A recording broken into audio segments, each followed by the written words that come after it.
तो ब्रेक के बाद आपका एक बार फिर स्वागत है हमारी खास पेशकश फैसला बिहार 2025। फैसला तो लगभग मानो आ ही चुका है। घड़ी में इस समय दोपहर के 11:31 हो रहे हैं और इलेक्शन कमीशन ऑफ इंडिया के आंकड़ों के अनुसार रुझान सीधे तौर पर एनडीए की धमाकेदार वापसी की ओर संकेत दे रहे हैं। 243 सीटें बिहार में हैं, जिनमें 197 सीटों पर इस समय जनता दल यूनाइटेड और भाजपा का गठबंधन आगे चल रहा है। जिस महागठबंधन का नेतृत्व तेजस्वी यादव राष्ट्रीय जनता दल के माध्यम से कर रहे थे, वो पानी भी नहीं मांग रहा है। कुल जमा 43 सीटों पर इस समय महागठबंधन आगे चल रहा है। अन्य के लिए भी कुछ नहीं है। कुल जमा 3 सीटों पर आगे की खबर है। अब महत्वपूर्ण बात क्या है? महत्वपूर्ण बात यह है कि महागठबंधन तो हार ही रहा है, उसके तमाम बड़े चेहरे भी चुनाव हार रहे हैं। बागी के संदर्भ में क्या करें? तेजस्वी यादव खुद चुनाव हारते हुए दिख रहे हैं। 4 राउंड के बाद 3000 वोटों से पीछे चल रहे अपने परंपरागत राघोपुर विधानसभा क्षेत्र से। लालू यादव के दूसरे लाल तेज प्रताप यादव तो चौथे नंबर पर चल रहे हैं, कई मुकाबले में भी नहीं है महुआ सीट पर। इन सबके बीच अब जो मुकाबला है वो दरअसल भारतीय जनता पार्टी और जनता दल यूनाइटेड के बीच है कि सबसे बड़ा राजनीतिक दल कौन होगा। बीच में मुकाबला बड़ा बराबरी का था, जिसमें तकरीबन 80 सीटों पर दोनों पार्टियां आगे चल रही थी। फिर बीच में जेडीयू आगे चल रहा था। अब भाजपा आगे चल रही है। 82 सीटों पर भाजपा और 75 सीटों पर जेडीयू आगे। कुल मिलाकर सारे एग्जिट पोल भी फेल होते हुए दिखाई दे रहे हैं, क्योंकि इतनी बड़ी जीत का अनुमान लगा पाने में कोई भी एग्जिट पोल सफल नहीं रहा। ऐसी परिस्थितियों के बीच इन चुनाव रुझानों का विश्लेषण करने के लिए देश के नामचीन पत्रकार, हम सबके बेहद सम्मानीय श्रवण गर्ग जी जुड़ चुके हैं। श्रवण जी, स्वागत है आपका। और जानने में दिलचस्पी, कितने हैरान, कितने परेशान आप हैं इन रुझानों को देखकर। कोई एग्जिट पोल इसके नजदीक तक नहीं पहुंचा। आप पहुंचे थे यहां तक, या आपके लिए भी ये उतने ही चौंकाने वाले हैं जितने बाकी के लिए?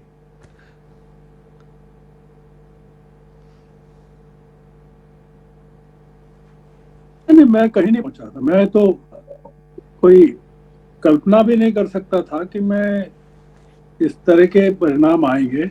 मैं तो अपने सारे अनुमानों में महागठबंधन को लैंडस्लाइड दे रहा था जी।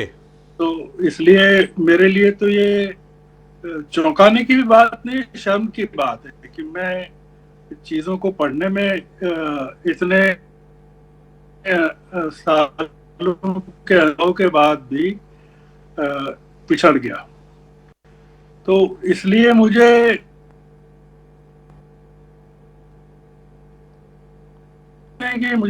धक्का लगा है, मतलब कि मैं कहीं नजदीक था नहीं चीजों के। ये एक जो चीज मैं तमाम चीजों को देखने के बाद, कल रात को मैं एक प्रणय रॉय का एक प्रोग्राम देख रहा था, पॉडकास्ट देख रहा था जी। प्रणय रॉय जो है 1980 से ये फोरकास्ट कर रहे हैं, एग्जिट पोल वगैरह, ओपिनियन पोल। उन्होंने एक महत्वपूर्ण बात ये कही थी कि बिहार एक ऐसा राज्य है जहां अभी तक 71% जो एग्जिट पोल्स हैं वो सफल हुए हैं। मतलब उनका जो 71% का जो प्रेडिक्शन है वो सफल हुआ है, मतलब वो सही निकला है। अब ये अगर मुझे पहले जानकारी हो तो मैं शायद अपने कथन को या चीजों को रिवाइज करता। इसने कई चीजों को जो तय किया है, दिखाया है, वो ये दिखाया है कि बिहार का मूड समझने में हम लोग सफल नहीं हो पाए। मतलब बहुत सारे लोग सफल नहीं हो पाए और ऐसा लगा कि हम जो बहुत ज्यादा विपक्ष ओरिएंटेड हमारे थॉट्स होते हैं या एनडीए के खिलाफ जो थॉट होते हैं वो कई चीजों को समझ नहीं पाए, मतलब नीतीश कुमार को नहीं समझ पाए। नीतीश कुमार को मैं तो बहुत ही बिहार से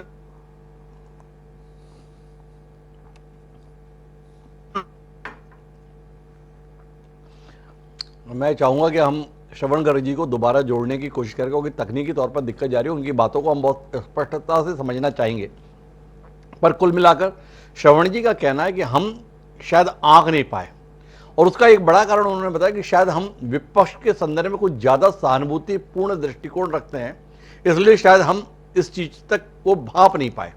लेकिन महत्वपूर्ण बात यह है कि विपक्ष हार नहीं रहा है, विपक्ष बुरी तरीके से हार रहा है। शायद 2020 की गलतियों से सबक सीखा है एनडीए ने। पिछली बार राजनीतिक विश्लेषक ये मानते थे कि एनडीए को अगर अपेक्षा अनुरूप सफलता नहीं मिली थी, उसका बहुत बड़ा कारण चिराग पासवान थे। चिराग पासवान ने 137 सीटों पर अपने प्रत्याशी उतार दिए थे। नतीजा यह हुआ था कि जनता दल यूनाइटेड का परफॉर्मेंस खराब नहीं, बहुत खराब हुआ था। अब जब चिराग पासवान इस गठबंधन का हिस्सा बने तो परिणाम एक तरफा आ रहा है। यह परिणाम कमोबेश 2010 की याद दिला रहा है, जब नीतीश कुमार के नेतृत्व में एनडीए ने गजब का प्रदर्शन किया था। अभी की स्थिति यह है कि इस समय पर तकरीबन 190 सीटों के आसपास खड़ा है एनडीए, 206 से पीछे है, पर 190 के आंकड़े तक तो कोई एग्जिट पोल नहीं पहुंचा था। यह स्थिति है। जो तेजस्वी यादव मुख्यमंत्री पद का चेहरा थे महागठबंधन की ओर से, उनके विधायक बनने के लाले पड़ गए। हम मान रहे थे कि नेता प्रतिपक्ष के तौर पर उनकी कुर्सी सुरक्षित है, पर नेता प्रतिपक्ष तो तब बनेंगे ना जब विधायक होंगे, उनके तो विधायक बनने के भी लाले पड़ गए। तो कुल मिलाकर ऐसी परिस्थिति अपने आप में बड़ा हैरत में डालने वाली है कि आखिर बिहार के संदर्भ में नीतीश कुमार ने इतना जबरदस्त कमबैक कैसे किया। भारतीय जनता पार्टी के पूर्व प्रदेशाध्यक्ष वीडी शर्मा शायद कुछ कह रहे हैं, एक बार सुनते हैं वीडी शर्मा क्या कुछ बोल रहे हैं।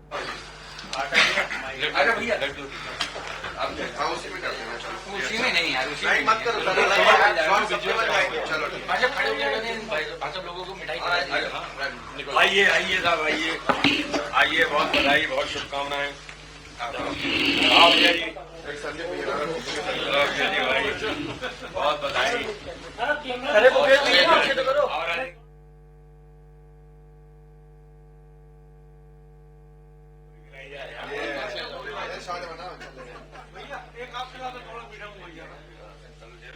कम खिलाना, कम खिलाना।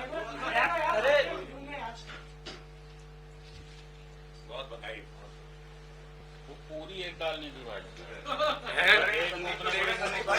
तो देख रहे हैं मध्य प्रदेश भाजपा कार्यालय का है, जहां पर पूर्व प्रदेशाध्यक्ष विष्णु दत्त शर्मा मौजूद हैं।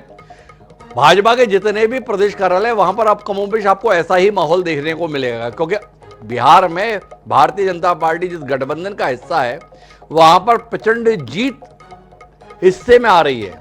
भारतीय जनता पार्टी अपनी पुरानी प्रतिष्ठा को कायम रख पाने में कामयाब होती हुई दिख रही है।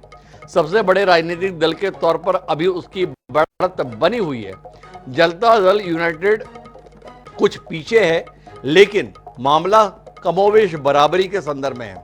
महागठबंधन सरकार बनाने की दौड़ से बाहर जा चुका है, बुरी तरीके से बाहर जा चुका है।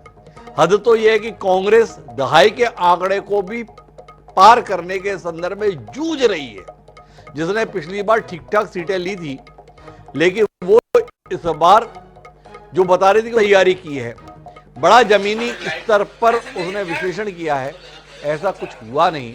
आंकड़े बता रहे हैं कि जनता का भरोसा जीत पाने में नाकाम नहीं, बुरी तरीके से नाकाम हुए। क्या कह रहे हैं वीडी शर्मा, सुनते हैं। करता है कि बिहार की जनता ने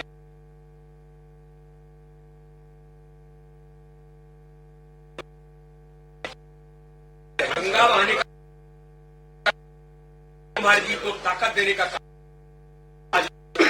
कि बिहार की जनता ने प्रधानमंत्री मोदी जी के विकास।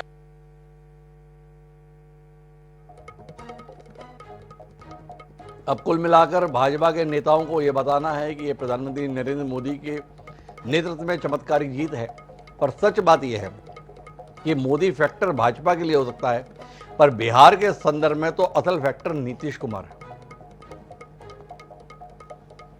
आपके ऊपर बड़े ऐसा लग रहा है इस वक्त 71% वोट बड़े थे जो बोल रहे थे विरोधी पक्ष में जाएंगे, लेकिन अरे क्या है क्या विरोधी, कौन विरोधी? जैसे देखिए, जिसका मालिक बलवान उसका चेला पहलवान। अच्छा हाँ, अच्छा, तो क्या लगता है इस बार 5 साल में जिस तरीके से काम हुआ है और तेजी से बढ़ेगा? और बहुत बढ़िया होगा। आप देखना ना, अब देखना बिहार कैसा होगा। ये रथ किसके लिए बनाया है? ये नमो रथ है, अच्छा। ये विजय का रथ है, अच्छा। ये मोदी जी का रथ है, हमारे भगवान का रथ है। कहाँ घूमेंगे ये रथ? ये रथ बहुत जगह से घूम के आया है, घूम के आए हैं। आज आया है पटना। तेजस्वी यादव को क्या कहना चाहेंगे? क्या कहेंगे, बेचारा बच्चा है, थोड़ा सा तकलीफ में होगा, ही स्वाभाविक है। अच्छा, लेकिन वो समझ नहीं पाया, उसको इस बात को समझना चाहिए। 18 तारीख की तैयारी उन्होंने की थी सीएम को। अरे अब तैयारी तो आगे कर ले, उससे क्या होता है? अच्छा, तैयारी चाहे किसी की मर्जी हो, आज तैयारी।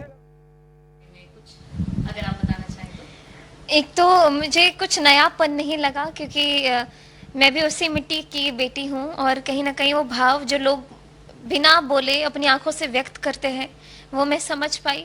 लोगों ने मुझे अपनी बेटी की तरह अपनाया है, किसी नेता या फिर किसी प्रत्याशी के रूप में मैं उनके बीच में नहीं गई। तो ये चीज़ें हैं जो मुझे आगे हेल्प करेंगे। एक संवेदनशील व्यक्ति ज़्यादा अच्छे से राजनीति में भी अपनी जगह बना सकता है। इस चीज़ को मुझे कायम करना है, लोगों को एहसास दिलाना है, क्योंकि मुझे 1 महीने में बहुत सारी ऐसी बातें सुनने को मिली कि नई राजनीति बहुत दलदल है, मत जाओ, ऐसे मुंह मत करो, तुम भी बहुत छोटी हो, और ये सारी बातें बोल करके कहीं ना कहीं मुझे ऐसा महसूस कराने की भी कोशिश की गई बहुत लोगों द्वारा कि मेरे। तो ये प्रधानमंत्री मोदी जी का विजन है, नीतीश कुमार जी ने उसको इम्प्लीमेंट किया है, अमित शाह जी की रणनीति है। अरे राहुल जी तो चुनाव में गायब हो गए थे, लोग ढूंढ रहे थे कहाँ है राहुल जी, रेस यात्रा पर चले गए थे। तो ये भारतीय जनता पार्टी का नेतृत्व है।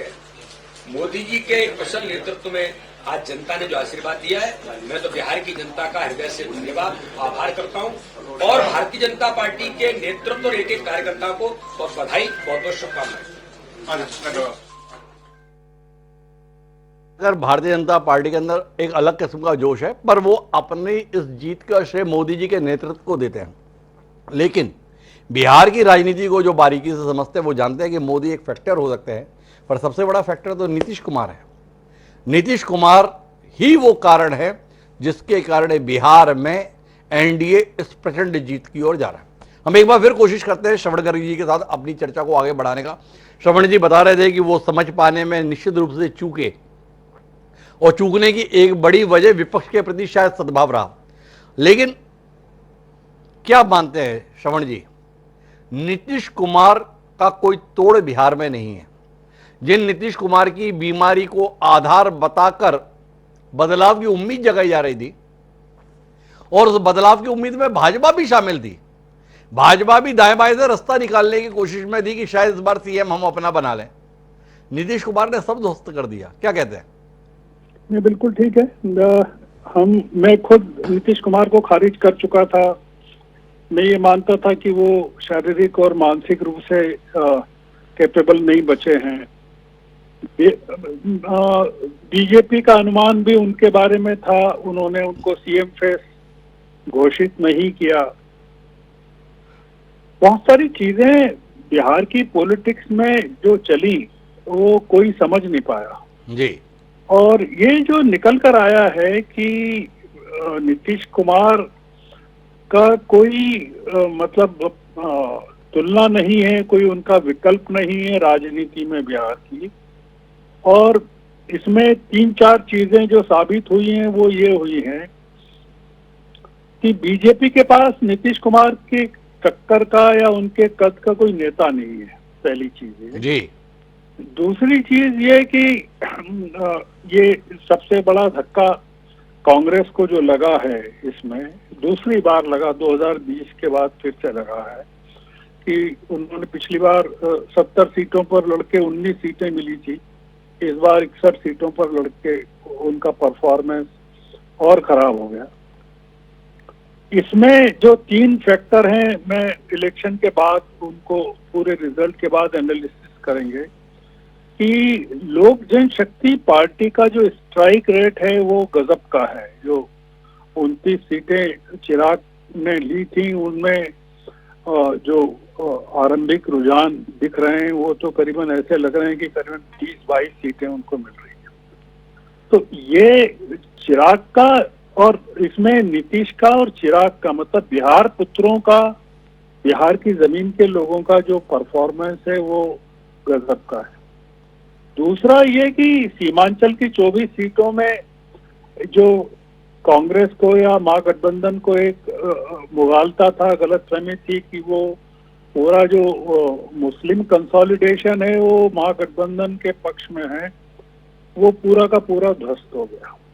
तो उसको भी अध्ययन करना पड़ेगा। तीसरा ये कि लोक स्वराज पार्टी, जन स्वराज पार्टी जो प्रशांत किशोर ने बनाई और चुनाव लड़ा, उसका इसमें कितना कंट्रीब्यूशन रहा एनडीए की जीत में, या कितना परसेंटेज उनको वोट मिला और उन्होंने कितनी जगह, कितने मार्जिन से जो जीत हुई है बीजेपी की या जेडीयू की, उसमें तीसरे फैक्टर का कितना वो कंट्रीब्यूशन रहा, चाहे जन स्वराज पार्टी हो या। मैं श्रवण जी थोड़ी मदद करता हूं आपको जन स्वराज के संदर्भ में। मेरे पास कुछ आंकड़े हैं। सम्राट चौधरी इस समय 4790 वोट से आगे चल रहे तारापुर से। 23,591 वोट मिले उन्हें। राष्ट्रीय जनता दल के प्रत्याशी हैं अरुण कुमार, 18,801 वोट मिले हैं। तकरीबन 4,790 वोट से वो पीछे हैं। पर जिस जन स्वराज की आप बात कर रहे हैं, 25,000 सम्राट चौधरी के मुकाबले जन स्वराज पार्टी के प्रत्याशी संतोष कुमार को इस समय पर 596 वोट मिले हैं, 600 वोट। जन स्वराज की अधिकांश जगहों पर यही आंकड़े की स्थिति है, 500, 700, 1000, 1500। हाँ, तो इसका मतलब है कि जन स्वराज पार्टी ने कोई बहुत बड़ा डेंट किसी को नहीं पहुंचाया है जी। जो हम समझ रहे थे कि वो मतलब ये एक अलग मुद्दा है कि अब प्रशांत किशोर क्या करेंगे, पर हमारी रुचि प्रशांत किशोर में नहीं है। हम जो यहाँ बात कर रहे हैं वो ये कर रहे हैं कि कौन कौन से फैक्टर्स रहे होंगे जिसने एनडीए की जीत को इतना जबरदस्त तरीके से, जो इन्होंने अमित शाह जी ने शुरू में कहा था, अगर हम लोग ध्यान दें जी, तो पहला उनका प्रेडिक्शन ये था कि हम 200 सीटें जीत रहे हैं जी, जो फर्स्ट प्रेडिक्शन था जी। अब ये जो दिख रहा है, ये जो एक और ये जो उसके बाद उनका प्रेडिक्शन था कि 160 जीत रहे हैं जी। तो ये जो पूरा निकल कर आ रहा है वो 160 से 200 के बीच में निकल के आ रहा है। पहली चीज तो जी। दूसरी चीज ये कि जो एग्जिट पोल्स थे जो आए, वो मतलब जो एक्सेस माय इंडिया का जो पोल आया अगले दिन, ये लगभग उस कंफर्मेशन है एक्सेस माय इंडिया के पोल का, या चाणक्य के भी पोल का जो दूसरे दिन आया वो इन दोनों के नजदीक। इसका मतलब है कि जो एग्जिट पोल्स की जो पकड़ थी वो काफी इसमें इम्पोर्टेंट रही। तीसरा ये कि नीतीश कुमार की जो योजना रही 10,000 रुपए एक मुश्त अकाउंट्स में देने की जी, आप देख रहे हैं कि महिलाओं का जो वोटिंग है वो करीबन 10-12% के करीब ज्यादा रहा पिछले चुनाव के मुकाबले जी। 8 से लगा के 10% या 11%, 12% के करीब रहा जी। अब ये इंडिकेट ये करता है कि दो चीजें इंडिकेट करता है कि महिलाओं का जो समूह है वो उस पर जो नीतीश कुमार की पकड़ है, जो उनकी योजना थी साइकिल देने से लगा के आज तक की जी, वो और मजबूत हुई है। इसका एक मुद्दा ये भी है कि बिहार में मदद की कितनी जरूरत है, मतलब परिवारों को, कि वो छोटी सी मदद भी उनके लिए कितनी अहम होती है, कि मतलब 10,000 रुपए अगर मिल गए तो वो उसके लिए कितने एहसानमंद हो सकते हैं। तो ये एक जो तमाम फैक्टर्स थे कि नीतीश की बीजेपी से बन नहीं रही है, दोनों के बीच में तनाव हो गया है, नीतीश को सीएम फेस नहीं बनाया है, और चाहे उसमें बीजेपी का कैलकुलेशन रहा हो, वो कि भाई हम हालांकि मुद्दा ये है कि 101 सीटें दोनों ने बांटी हैं। जी। तो कोई ऐसा भी नहीं कह सकते कि बीजेपी को ये रहा हो कि वो अपने दम पर सरकार बना सकती है। तो उन्होंने ये तो माना था कि जेडीयू की जरूरत पड़ेगी, पर ये जो हुआ अभी जो टक्कर चल रही है जेडीयू में और बीजेपी में कि कौन ज्यादा पावरफुल है, तो उसमें जो इमर्ज हो रहा है वो ये हो रहा है कि नीतीश कुमार उतने ही महत्वपूर्ण हैं या पावरफुल हैं। पर एक चीज और समझ में आने नहीं आ रही है मुझे कि नीतीश कुमार को तो इतनी सीटें मिल गई, वो ठीक है, बीजेपी को इतनी सीटें क्यों मिलना चाहिए? मतलब उसके पीछे क्या कारण होना चाहिए? मतलब बीजेपी के पास अगर कोई लीडरशिप नहीं है वहाँ, तो हम क्या ये मान के चलें कि अमित शाह जी ने जो 20 दिन वहाँ दिए या प्रचार किया या मोदी जी ने जो रैलियां की उसका इम्पैक्ट है, क्या ये मान के चले? क्या ये माने? ये श्रवण जी का कहना है। पर मैं श्रवण जी अब बिहार से बाहर निकलकर बात करता हूं। विपक्ष की राजनीति के लिए क्या बचा? लोकसभा परिणाम के बाद विपक्ष के लिए उम्मीद जागी थी, पर उसके बाद जितने भी विधानसभा चुनाव होते जा रहे हैं, विपक्ष की उम्मीदें ध्वस्त होती जा रही हैं। वैकल्पिक राजनीति के संदर्भ में जो उम्मीद बांधी जा रही थी वो टूटती हुई सी दिखाई दे रही है। बिहार कितना बड़ा आघात विकल्प के संदर्भ में? ये विपक्ष को बहुत बड़ा आघात है और विपक्ष की पूरी राजनीति ध्वस्त होने वाली है या हो गई है, क्योंकि विपक्ष की राजनीति के केंद्र में केवल एक व्यक्ति था, वो राहुल गांधी थे जी, क्योंकि कोई राष्ट्रीय स्तर पर कोई नेता ही नहीं है विपक्ष का। और बिहार के चुनाव ने जो सबसे ज्यादा निराश किया है वो राहुल गांधी ने किया है जी। तो ये इसका जो डेंट होगा वो इंडिया ब्लॉक को सबसे बड़ा होगा। और इसको लेकर जो बंगाल को, तो बंगाल में तो खैर कोई अलायंस नहीं है, ममता के साथ इंडिया ब्लॉक में कोई वो नहीं है, पर हमको देखना ये होगा कि कांग्रेस को लेकर अखिलेश उत्तर प्रदेश को लेकर कोई रिवाइज करते हैं क्या अपनी धारणाओं को? अपनी धारणाओं को क्या कांग्रेस राहुल गांधी से इतर सोचने के लिए अब मजबूर होना चाहिए? ये सवाल है। चौकीदार चोर है नारे के बाद वोट चोर गद्दी छोड़ का नारा भी विफल होता हुआ दिख रहा है। क्या श्रवण जी को लगता है कि समय आ गया है जब कांग्रेस को गांधी परिवार से इतर सोचना तो पड़ेगा? हम एक विशफुल थिंकिंग जरूर कर सकते हैं कि कांग्रेस को सोचना पड़ेगा, पर कांग्रेस के पास कोई नेता है ही नहीं।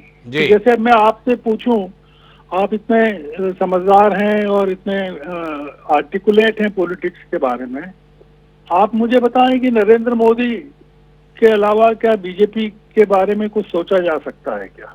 जी नहीं सोचा जा सकता, क्योंकि एक जो हमारी या अखिलेश के को छोड़कर समाजवादी पार्टी या ममता के अलावा टीएमसी या स्टालिन के अलावा डीएमके या श्रवण जी, मैं माफी के साथ बीच में हस्तक्षेप के लिए खेद व्यक्त कर रहा हूं, लेकिन आप देखेंगे कि 2009 में अगर आडवाणी जी का नेतृत्व विफल हुआ तो 2014 तक आते आते भाजपा ने आडवाणी की असहमति को दरकिनार करते हुए नरेंद्र मोदी को निकाल लिया, खोज लिया और उसके साथ आगे बढ़ने का फैसला लिया।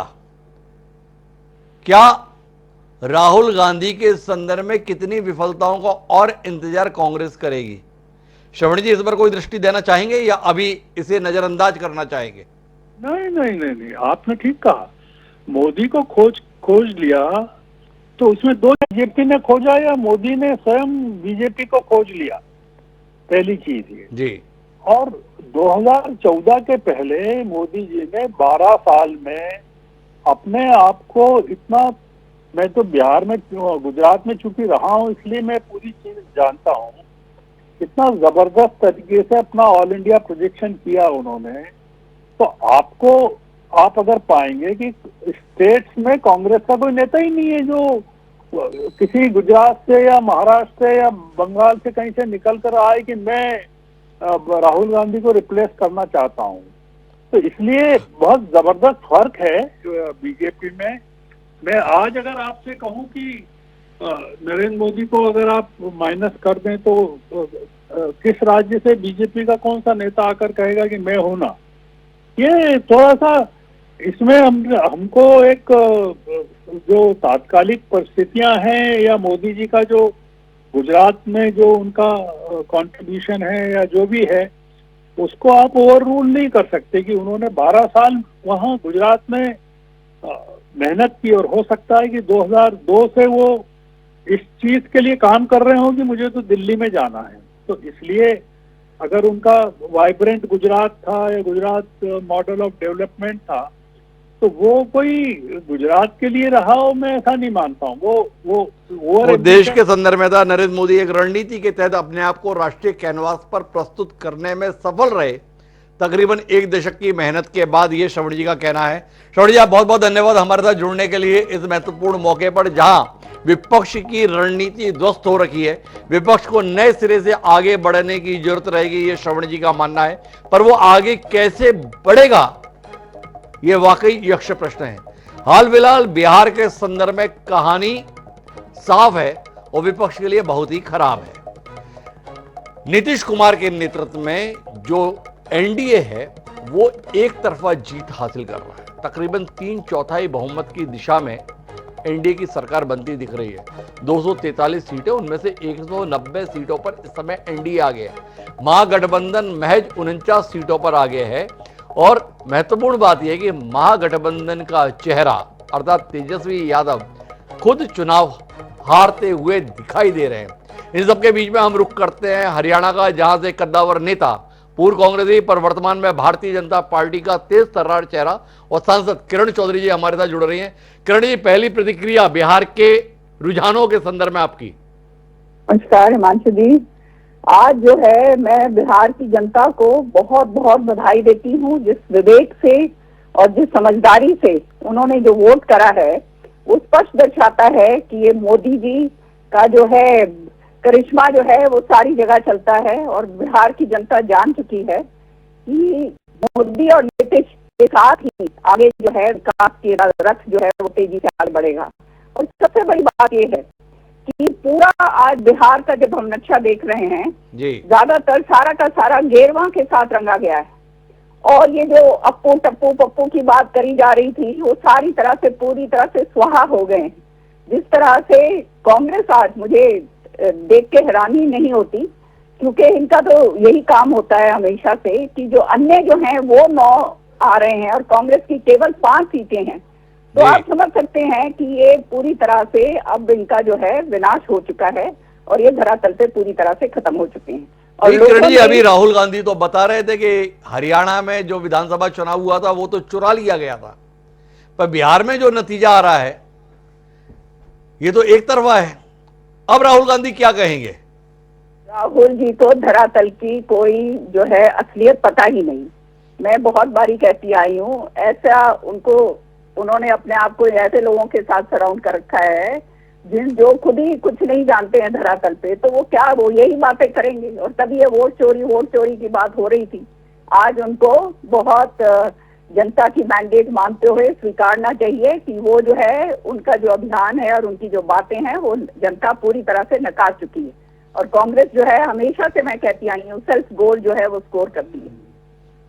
अच्छा किरण जी, एक बात बताइए, मतलब कांग्रेस इतना पुराना राजनीतिक दल है जहां पर आपने भी एक लंबा समय बिताया और अब आप भाजपा के अंदर का एक बड़ा चेहरा है, क्या फर्क देखती हैं? क्या कारण है कि कांग्रेस की इतनी कोशिशों के बावजूद भी लोग भरोसा नहीं कर और भाजपा के संदर्भ में भरोसा डिग नहीं रहा है? क्यों, समझ पाए आप?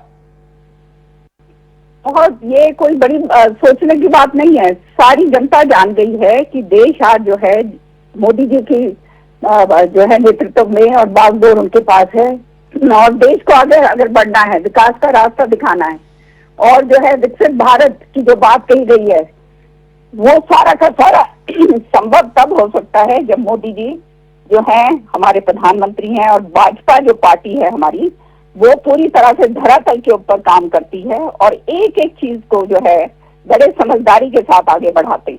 और ये देश वो जो है ये these are nationalist people, nationalist लोग हैं, और इसी कारण अब जनता समझ गई है कि देश को सुरक्षित रखना है, देश को विकसित करना है, देश को आगे बढ़ाना है, तो केवल और केवल एकमात्र भाजपा ही एक पार्टी है और उसके जो है सहयोगी गठबंधन।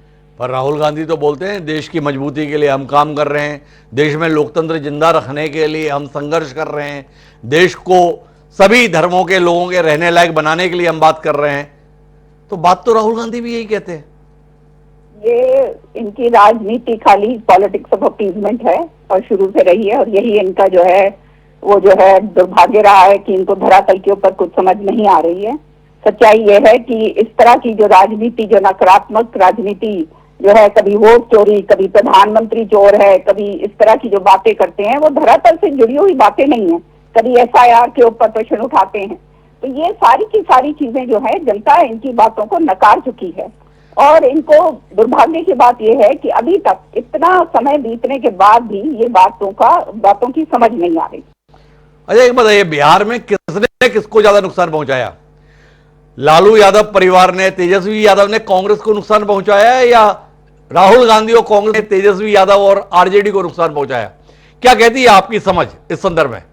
ये दोनों एक दूसरे को नुकसान की बात छोड़िए, सब जानते हैं लालू जी का और इनका जो है ये जंगल राज को लोगों ने नकारा है पूरी तरह से। जहां तक कांग्रेस का सवाल है, जब इलेक्शन की टिकटें बट रही थी, जब हम देख रहे थे किस तरह से मनी पावर प्ले कर रहा था, टिकटें जो हैं जिनको बांटी गई, पता नहीं कितने कितने पैसे देकर बांटी गई, धरातल से कोई जो है असलियत थी नहीं, जिन लोगों को इंचार्ज बना रखा था उनको कोई इल्म ही नहीं है बिहार की पॉलिटिक्स का, बिहार पे धरातल पे क्या हो रहा है। तो आप समझ सकते हैं कि ये केवल जो है ये दिस इज ऑल फ्लफ, जैसे कहते हैं ना अंग्रेजी में, all fluff and no show, वो कहानी थी। ठोस इनके पास कुछ नहीं है और वो लोगों के समझ आ गई अच्छी तरह से। और सबसे बड़ी बात यह है, देखो इसमें आपको समझना चाहिए कि महिलाएं जो हैं वो बहुत जो हैं, महिलाओं को आगे लाने के लिए प्रधानमंत्री जी ने बहुत सारे कदम उठाए हैं, और महिलाएं जो हैं अब now they have come to their own and समझ गई हैं कि हम भी एक शक्ति हैं, और इस इलेक्शन में महिलाओं ने एक बहुत बड़ा रोल प्ले करा। आपने अभी बताया कि बिहार में कांग्रेस की टिकटें पैसे लेके बेची जा रही थी, ऐसे आरोप लग रहे थे, पर आपने तो कांग्रेस में समय बिताया है, हरियाणा का बहुत बड़ा चेहरा आप रही हैं, हरियाणा में कांग्रेस मजबूत रही है, हरियाणा में भी टिकट विकेट बिकती थी क्या, या जिसे टिकट नहीं मिलती है वो ऐसे आरोप लगा देता है?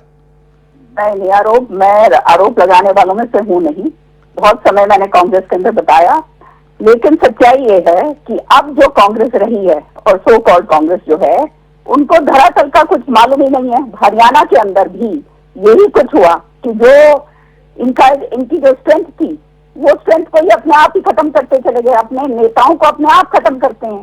जैसे मैंने कहा है कि हमेशा सेल्फ गोल स्कोर करते हैं, जहां पर जो टिकटें जो हैं बांटी जाती हैं, पहले आप उस पे सर्वे करवाते हो, सारी बात होती है, फिर उसके मुताबिक अगर नहीं आप दे सकते तो इसका मतलब आपकी लीडरशिप के ऊपर प्रश्न चिन्ह पूरा लगना चाहिए। और वही हुआ हरियाणा के अंदर कि जब एक व्यक्ति को और एक उसको पूरा सब कुछ वो जो है सौंप दिया, तो निश्चित तौर पे ये होना था, क्योंकि वो व्यक्ति की जो छवि हरियाणा के अंदर है वो एक भ्रष्टाचारी की है। दुनिया भर के केसेस उनके ऊपर और उनकी फैमिली मेंबर्स के ऊपर चल रहे हैं।